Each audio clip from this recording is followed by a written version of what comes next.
we'll continue with the discussion on quantization of electromagnetic fields. Do you have any questions?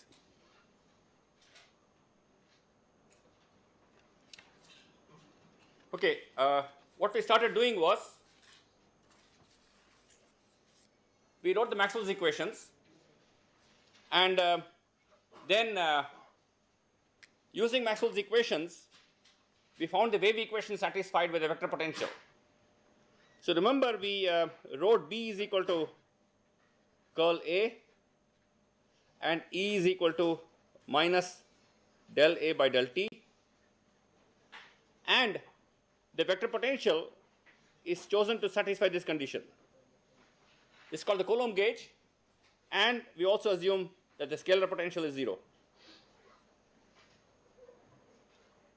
So from Maxwell's equations, from divergence B is equal to 0, we wrote B is equal to curl A, then use the Maxwell's equations and impose the condition of divergence A is equal to 0, which is the Coulomb gauge condition, and we got an equation satisfied by the vector potential.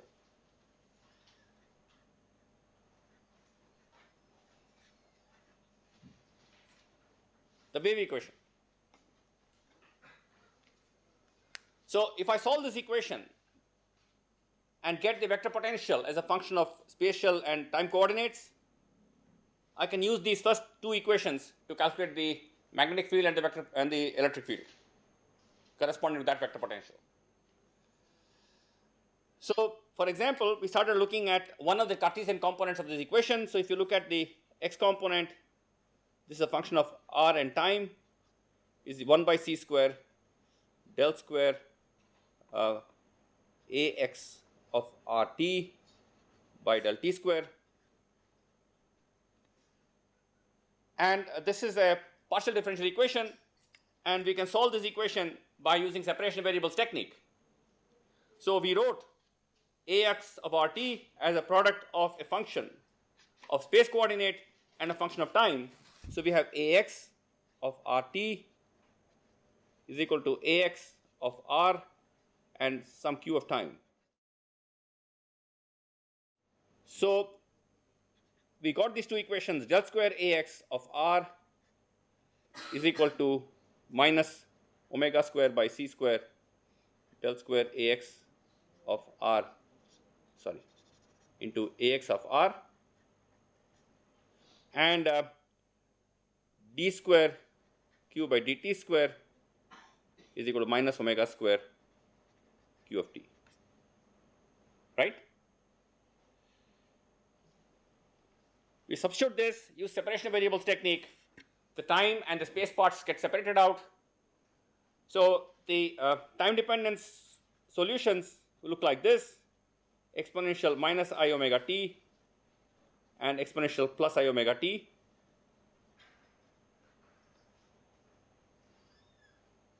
This partial differential equation can again be solved by separation variables technique, and we will get, for example, plane wave solutions. So ax of r has functional dependence of the form exponential I k dot r and exponential minus I k dot r, where k vector is equal to x cap kx plus y cap ky plus z cap kz, and the magnitude of k is omega by c. This is free space we are looking at. So k dot k is equal to k square is equal to omega square by c square. So what we have essentially got are plane wave solutions to electromagnetic wave propagation in free space. So I can similarly solve the equation for ay and az, the three components of the a vector, and all of them will have the same form, exponential ik dot r and exponential minus ik dot r. So I can write the complete solution. For example, will be of the form a of rt will be of the form q of t times a of r, which will be of the type some some complex constant multiplied by exponential solution of this form. Let me write of the this thing, exponential I k dot r minus omega t. K dot r minus omega t, I'll have k dot r plus omega t, I'll have minus I k dot r minus omega t. I have all kinds of combinations of the solutions, all solutions.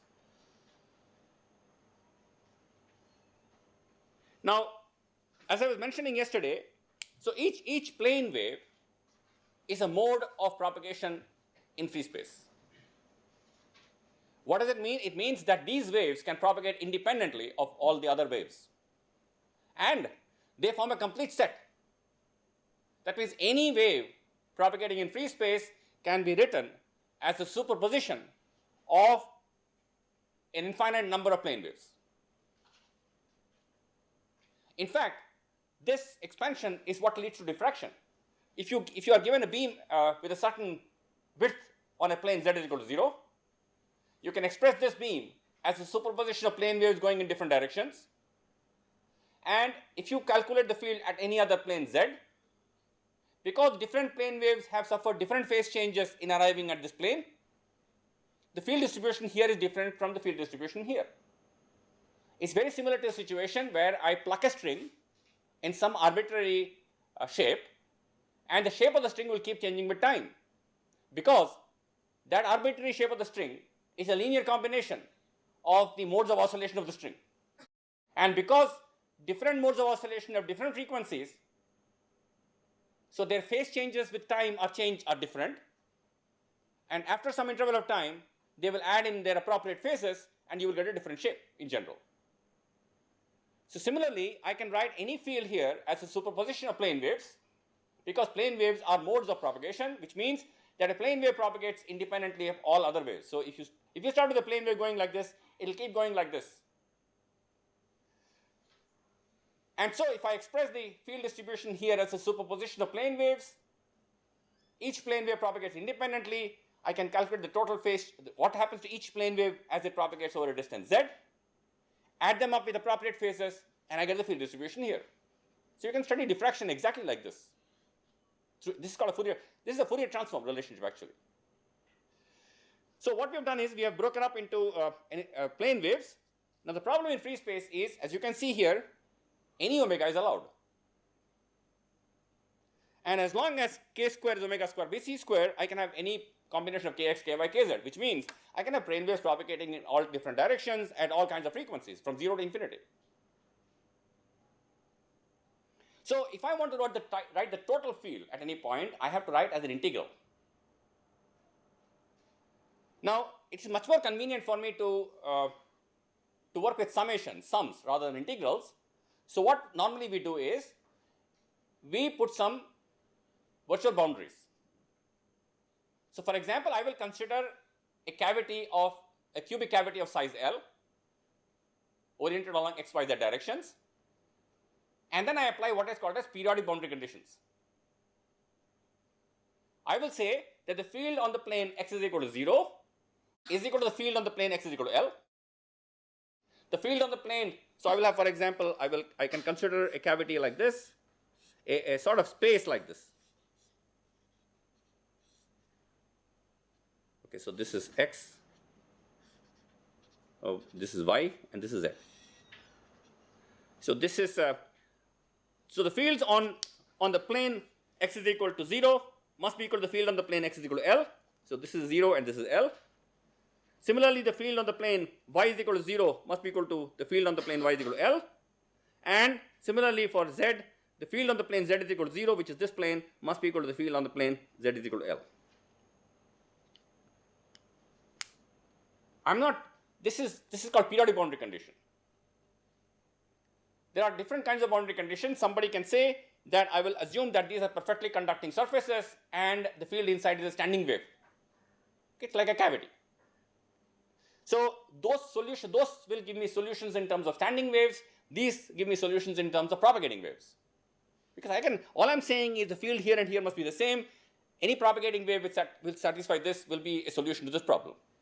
But putting this boundary condition immediately discretizes my frequency. Because as you can see, for example, if I say that the field at x is equal to 0 must be equal to the field at x is equal to L, what is the condition I will have? What is the x dependence of the field? X dependence of the field is of the form exponential I kxx. Look at the solution. You have solution to the type k dot r. So kxx plus kyy plus kzz. Spatial dependence of the field is of the form exponential I kxx plus kyy plus kzz. So if I say that the field on the plane x is equal to 0 must be equal to the field on the plane x is equal to L, what is the condition? So this must, so kx into L must be equal to integral multiple of pi. So let me call this nx into pi, 2 pi. So, yeah? Why would we say that it should be same at 0 and L? I mean, what is the idea when it's No, so this is a method to solve the problem, to discretize the problem. And at the end, I will let L tend to infinity. My solutions will become independent of L. Now, in other situations, there could be a real cavity. For example, I could be thinking of light inside a laser resonator, for example, laser cavity. So there is an actual cavity, there are actual mirrors. Then I will have to put actual conditions or boundary conditions. But these are a set of boundary conditions which I am putting to discretize the problem, so that the total field will be a sum of various terms rather than an integral over various terms. This is just for mathematical simplification. Are we using any generality even when we are extending this box to infinity? Because we have said that at minus infinity and infinity the field are going to be the same. Are we using any generality? It's an infinitely extended plane wave. So it extends from x is equal to minus infinity to plus infinity, y is equal to minus infinity to plus infinity, z is equal to minus infinity to plus infinity. That's the entire space. Right? So all I'm saying is the volume of consideration is much smaller compared to my actual this L for example. So if I'm looking at a certain region of space, this capital L will be much bigger than that. So my solution will become independent of L. I will in some way later on I will show you that I can actually take care of this L. So this is just helping me to look at a discrete set, infinite number of discrete set of functions rather than a continuous set of infinite number of functions. Right? So I will get kxl is equal to 2 pi into nx. Similarly, I will have conditions on ky and kz. So I have the three conditions on kx, ky, kz. So for example, my kx can be 2 pi nx by L. Nx is equal to 0 plus minus 1 plus minus 2 etc. Similarly, ky is equal to 2 pi ny by L. Ny is equal to 0 plus minus 1 plus minus 2 etc. And kz is equal to 2 pi nz by L. Nz is equal to 0 plus minus 1 plus minus 2 etc.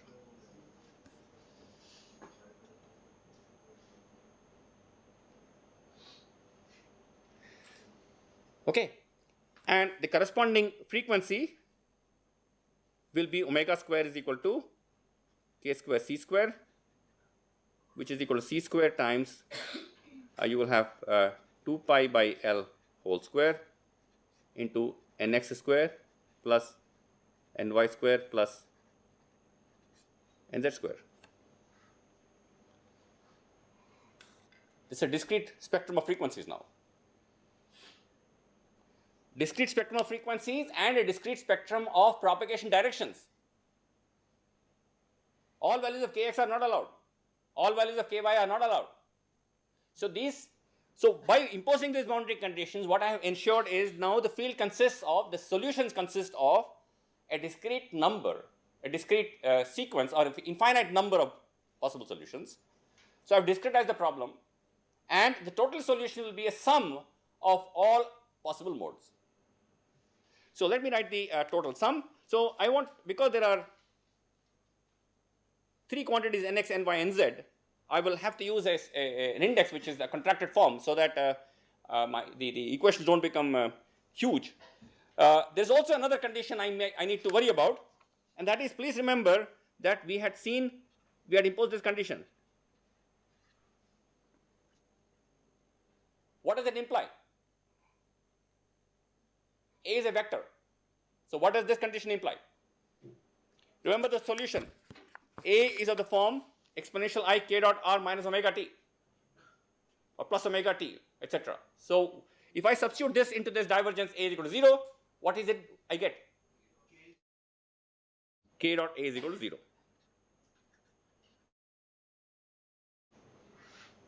So I can't choose any arbitrary k.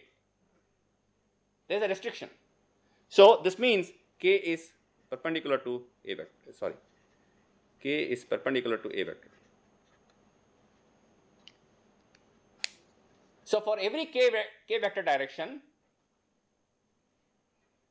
the solution A vector should be perpendicular to this k vector direction. And how many independent vectors can I write in terms which is perpendicular to a given vector? 2. You choose this vector, so I have one vector here, one vector here. 2 independent states, and these are the 2 independent states of polarization. Because light is a transverse electromagnetic wave, the 2 solutions, if I choose a certain propagation direction k vector, I will have 2 values of A vector directions, which will be solutions to the problem.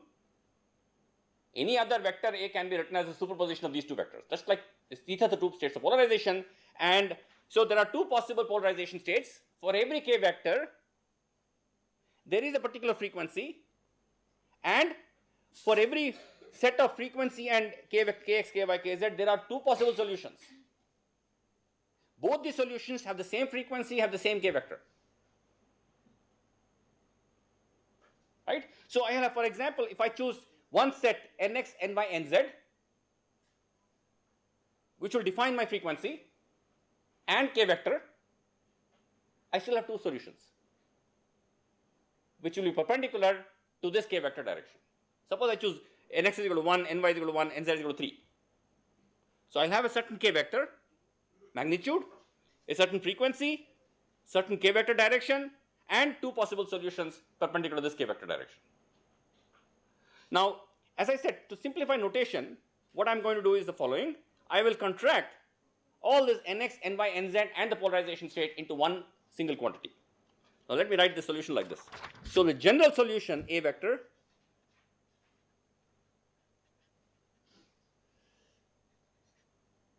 sigma lambda.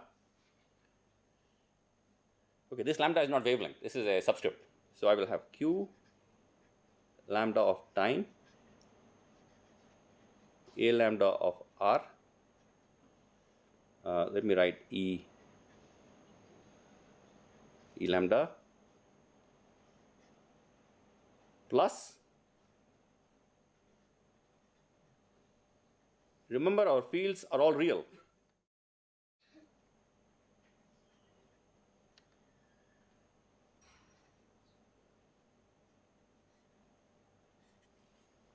So lambda stands for a set of nx, ny, nz and e direction.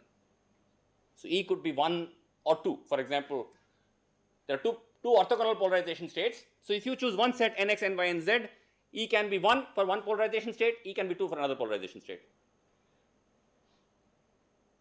So for a given set nx, ny and z, there are 2 possible solutions. So all this, everything is actually into this. So as lambda varies, I will have to use in a particular sequence, every mode is represented by one value of lambda. So I will differentiate, for example, 1, 1, 1, 1 and 1, 1, 1, 2. There are 2 different solutions. One will correspond to a particular polarization state. Suppose I choose the set of numbers 1, 2, 4 and 1. So this is nx, ny and z polarization. And if I have another mode, which is this. So this mode and this mode have the same frequency, are propagating the same direction, but have 2 polarization states which are different. Because in this case, I just represent by 1 and 2, the 2 orthogonal polarization states.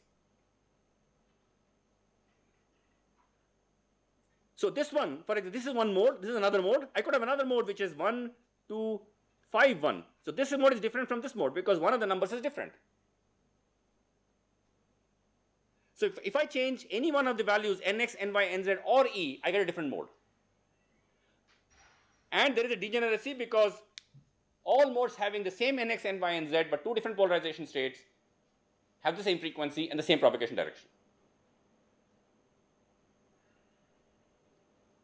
Now, by writing like this, actually I have made the field real, and actually lambda goes from minus infinity to plus infinity. Now let me try to expand this bracket and write it in an explicit form, which will become clearer to you. Okay, so let me write the time and space dependence explicitly. So A of RT sigma lambda, I have E lambda, Q lambda, exponential I, K lambda dot R minus omega lambda T plus, this is unit vector, E lambda, Q lambda star, exponential minus I, K lambda dot R minus omega lambda T. This Q lambda and Q lambda star are now time independent, because time dependence has been taken into the exponential. I've written explicitly the time dependence and explicitly the space dependence. So the amplitude is contained in Q lambda. This is a solution, this is a solution, sum of these two is a solution, and this makes it real. Which direction is this propagating, this wave? K lambda vector. Both of them are propagating the same direction, K lambda vector. This complex conjugate is added to make it real. Now, I will also impose the condition that K minus lambda is equal to minus K lambda and omega minus lambda is equal to omega lambda. So if I have two modes differing in the sign of lambda, they will differ only in the values of nx, ny, and z. So 1, 2, 4 mode, it will be lambda, 1, 2, 4, 1 will be lambda, minus 1, minus 2, minus 4, 1 will be minus lambda. When I change the sign of lambda, I change the sign of k vector and not the sign of omega lambda, because omega lambda is the frequency and that corresponds to, it's the same frequency. So what will be the corresponding solution for minus lambda? So if I look, for example, a field which corresponds to k5 vector and k minus 5 vector, what will be the difference between these two solutions? Yes, anyone? Yeah. To where? To where? Exactly reversed. Because this function, in one of the cases, it will be exponential I k5 dot r minus omega 5t, and the other case will be exponential I minus k5 dot r minus omega 5t. This corresponds to 5, this corresponds to minus 5. Yeah. So K5 notation, what does it say about nx, ny, and z? But this is one of the modes. So I'm saying that I will have to number these modes, this infinite number of modes in a particular method. Each value of lambda corresponds to one set of nx, ny, nz and polarization state. So I'm not defining how I define what is 5. 5 will be one combination of nx, ny, and e. I don't know what it is. I don't need to, because what I need to know, what I know is that if lambda is different, the modes are different. They may be different because the polarization states are different, or they are different because they correspond to another set of nx, ny, and z. Right? So all I need to know is this, because when I solve the problem, I am writing in terms of a sum of all the modes, and that is what I need to know. So the values corresponding to negative values of lambda are actually modes which are propagating in the reverse direction of the mode solution corresponding to lambda positive. So this contains all solutions. Waves going in the plus z direction, minus z direction, everything. Okay, so with these conditions, this is the general solution to the problem. Please note, we have not yet quantized anything. This is still a classical picture. the quantization of frequencies has come in because we have put in boundary conditions, classical boundary conditions. This is still a completely classical picture. These modes exist even in classical picture because we have put boundary conditions, simply. So this discretization has nothing to do with quantization yet. Okay, so this discrete frequency is a representation. We are sort of representing the continuous frequency spectrum in terms of a discrete spectrum by applying some boundary conditions. Yeah. But is it not the discrete frequencies are not like saying that in a finite portion of space only discrete energy levels exist? No. I have not calculated yet energy. I will calculate the energy corresponding to each frequency. Okay, now this electromagnetic field will consist of a large number of frequencies, the general solution. I could, for example, pick up one of these solutions and look at that solution. That will be one mode. Because one mode means one plane wave propagating in one particular direction with one polarization state. So if I take a wave, infinitely extended plane wave, propagating in the z direction like this, polarized vertically, for example, that is one mode. That is one of the solutions here. Because k lambda will be z cap into k, and corresponding frequency I will get, and polarization state is y cap or whatever it is. Now, classically, this wave can have any energy. This wave can have any electric field, magnetic field. I can measure the magnetic field, electric field accurately, perfectly accurately of this wave. That's classical. I will show you that when we proceed further ahead, quantization will come when I go into the next level and find out that this wave, this mode, cannot have arbitrary energy. It will have energies only as n plus half h cross omega, where omega is the frequency of this mode. Right? Please note, right now there is no quantization yet. We have just looked at a classical problem of a plane wave expansion, and we have written the total vector potential in terms of the plane wave expansion. So this is one expansion in terms of plane waves. This plane waves we have got by solving, remember, this equation. This equation. And plane waves are not the only solution to this equation. There can be other solutions. Okay, because this is a del square of ax is equal to minus omega square by c square ax. In Cartesian system, I am getting a solution. I could have another set of infinite set of modes of solutions. So you see these modes, I am using plane wave modes as solutions. Somebody else can use another set of modes as solutions. Because this will become a little more intriguing when we go to the next step and we look at actually when we try to introduce the concept of photons. Yeah. So we postpone the periodic boundary conditions to get a particular place so that we can write the solutions. As a sum rather than an integral, to simplify my problem. Because later on I will find out that L will never appear anywhere finally. It will be in equations, but it will disappear when I try to do calculations of detection probabilities or whatever it is.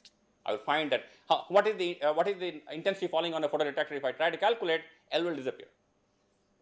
It should not appear finally because it should not depend. I have taken a cubic structure. I could have taken a spherical one. Then I will not get I will get another set of Bessel function solutions or something like that I will get. Okay, cylindrical cavity if I had taken. So it is just one mode of solution, one mode, one set of modes, and these are plane wave modes, the simplest modes. Now, so there is a spatial part, there is a temporal part, and there is an amplitude here, q lambda sitting. Now, the spatial part, for example, if I look at one of the spatial parts, a lambda of r, which is equal to some polarization into exponential I. Let me look at one of the terms.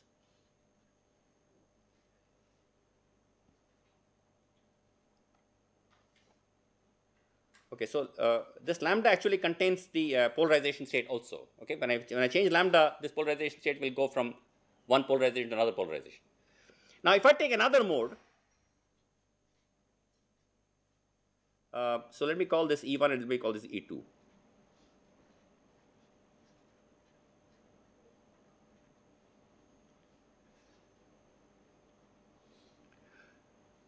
Suppose I were to calculate this value, the integral of this from 0 to L over the volume of the cavity, where I have quantized.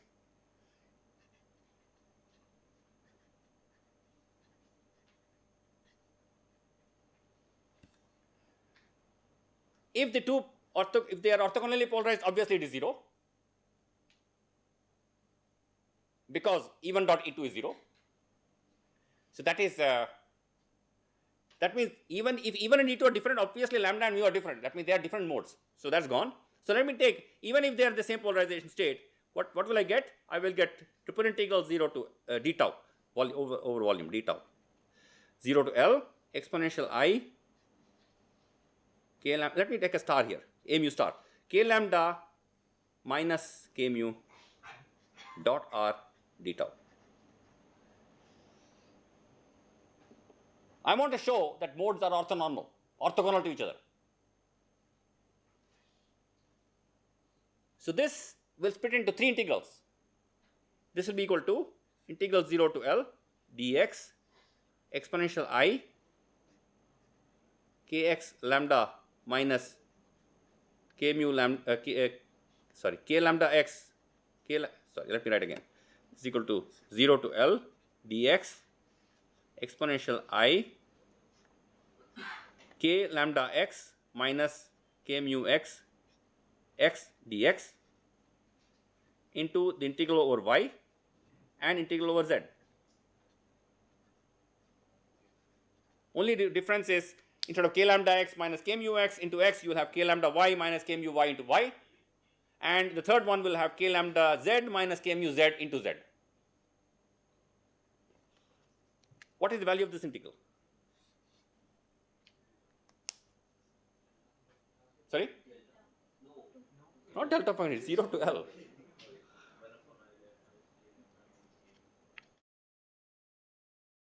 So let me look at this integral. 0 to L dx exponential I k lambda x minus k mu x. So this is equal to exponential I k lambda x minus k mu x into L minus 1 divided by I times k lambda x minus k mu x. So this is equal to exponential, now I k lambda x minus k mu x into L by 2 into 2I sine k lambda x minus k mu x into L by 2 divided by I times k lambda x minus k mu x.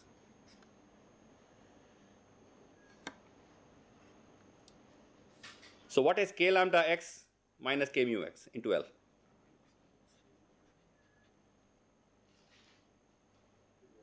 Two pi by lambda, 2 pi by L nx minus ny into L. 2 pi into nx minus ny. So divided by 2, let me do. So by 2, so this is equal to nx minus ny into pi. So can you tell me what happens to this?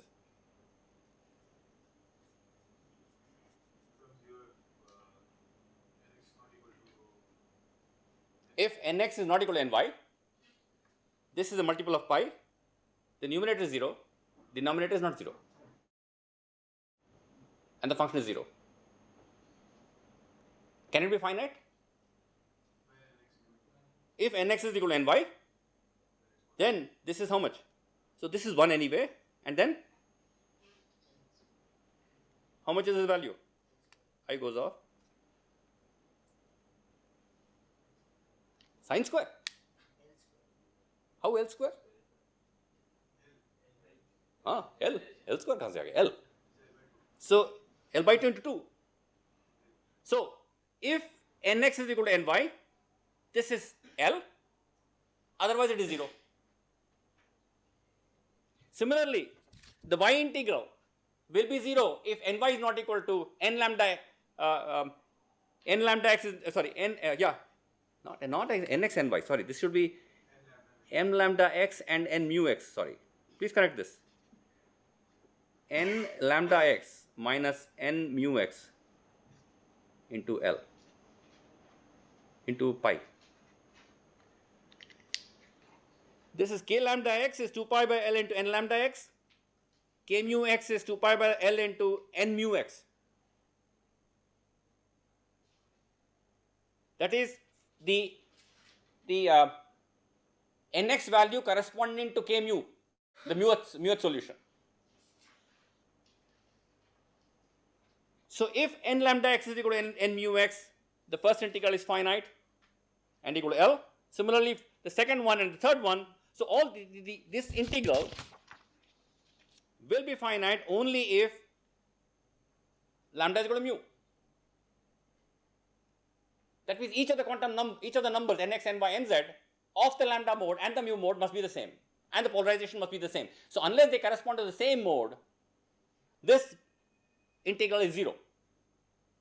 If they correspond to the same mode, the value of this is L cube, because each integral is L. So what I get is essentially the normal, that means the functions are normalized.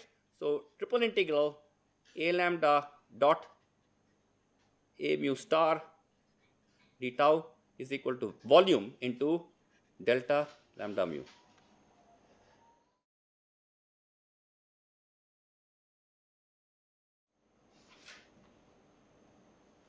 And actually, you can also show a lambda dot a minus mu d tau is equal to v times. This is a Kronecker delta function, which is 1 if the indices are equal and is 0 if the indices are not equal. So all it says is the modes are this is the orthonormality condition. In quantum mechanics, if you take two wave functions, they satisfy integral psi1 dot psi2 d tau is equal to 0. That means these are two independent solutions. So any two independent, this means they are independent, they are orthonormal, they are independent solutions, and the way we have described the derivation, they are independent, and this is the orthonormality condition. Because we will need these conditions when we calculate the energy of the electromagnetic field. So let me write again the expressions for the vector potential, and from the vector potential I can calculate the electric and magnetic field. This is vector potential. So let me write it again here.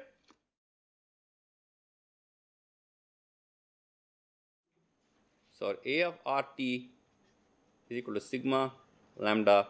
Let me write this as E lambda Q lambda of time A lambda of R plus Q lambda star of time A lambda star of R,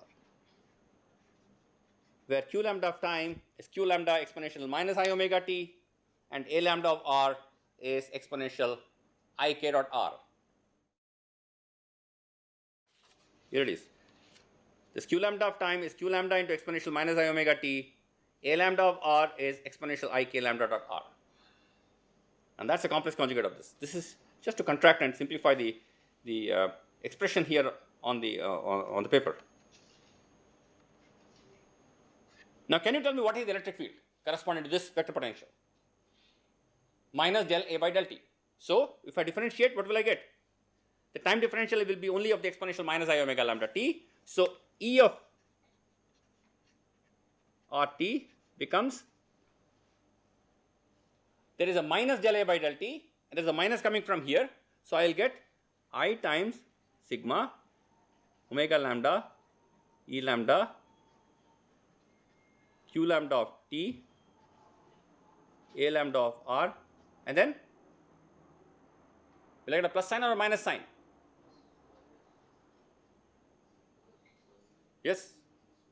Actually, this I have taken out, otherwise I must write I here, and that must be its complex conjugate. So I've taken out the I. see the I will appear here, and the second term is the complex conjugate of the first term.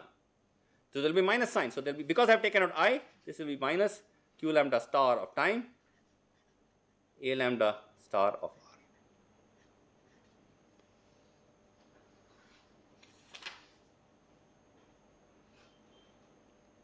And the magnetic field H vector is 1 by mu 0 del cross A. B is del cross A, so H is given by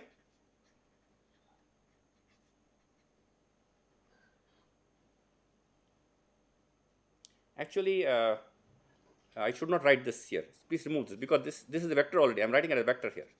This polarization is contained in the vector here. Okay, please remove this E lambda.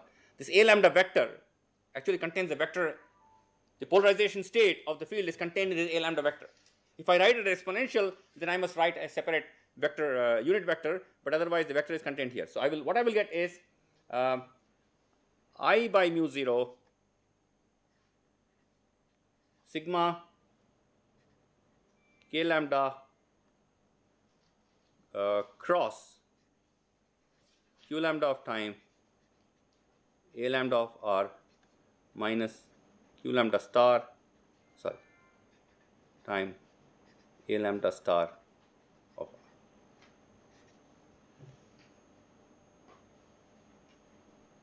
This comes from del cross. Because it's exponential ik dot r, the del cross will be ik cross the function. Okay, so it's just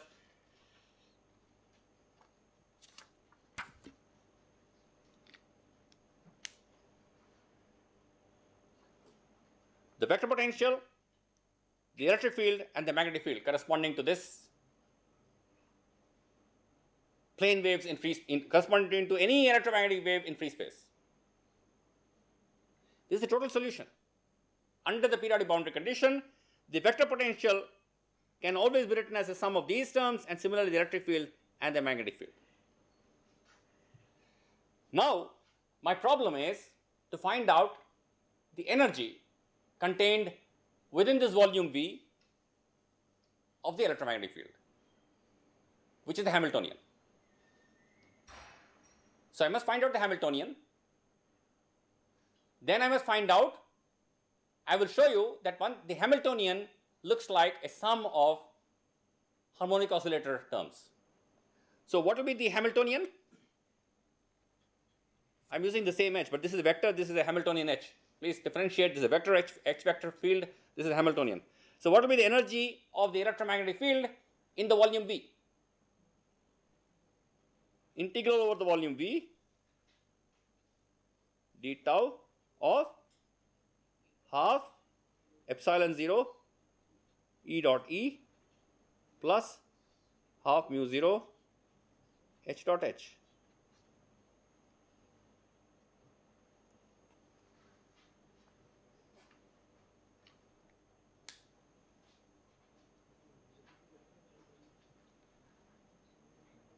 So now the problem is to substitute this E vector into this term,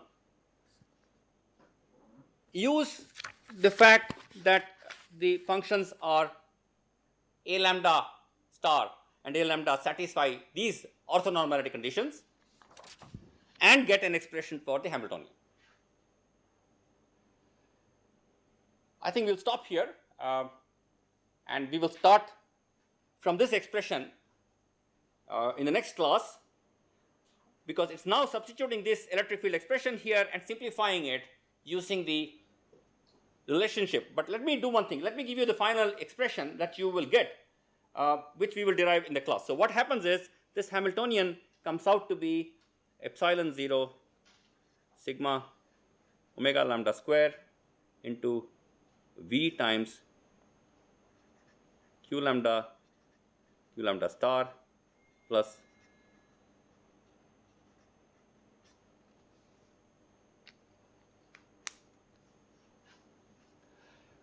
I have to substitute the electric field expression here, integrate, use the orthonormality conditions of A vectors. I have to substitute the magnetic field here, again use the orthonormality condition, and finally I land up with the expression for the Hamiltonian, which we will derive after in the next class. It looks like the harmonic oscillator problem. Yeah, already. Yeah.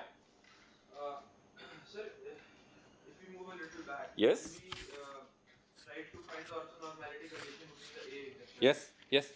At that point, we got the integral of exponential I k lambda x minus k mu x x dx. Integral of this. Now, if we integrate this, we get a term exponential I k lambda x minus k mu x L minus 1 1. This is what I did, na? So, sir, we already know that this k lambda x into L should satisfy this 2 by nx. Yeah.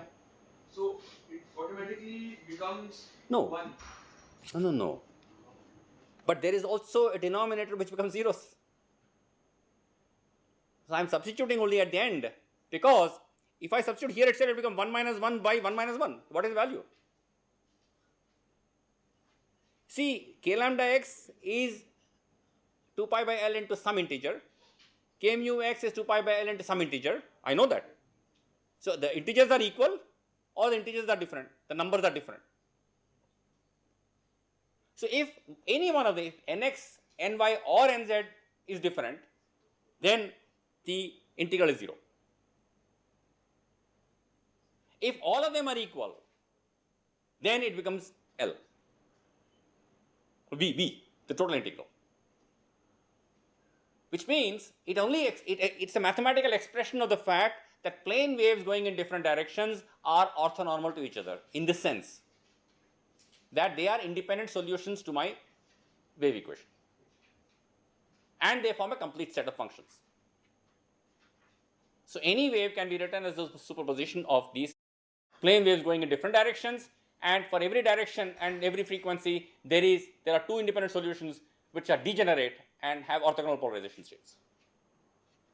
So one value of lambda, if I take one of these solutions, a particular value of lambda, it will give me a particular value of electric field, a particular value of magnetic field, that will correspond to one mode of propagation.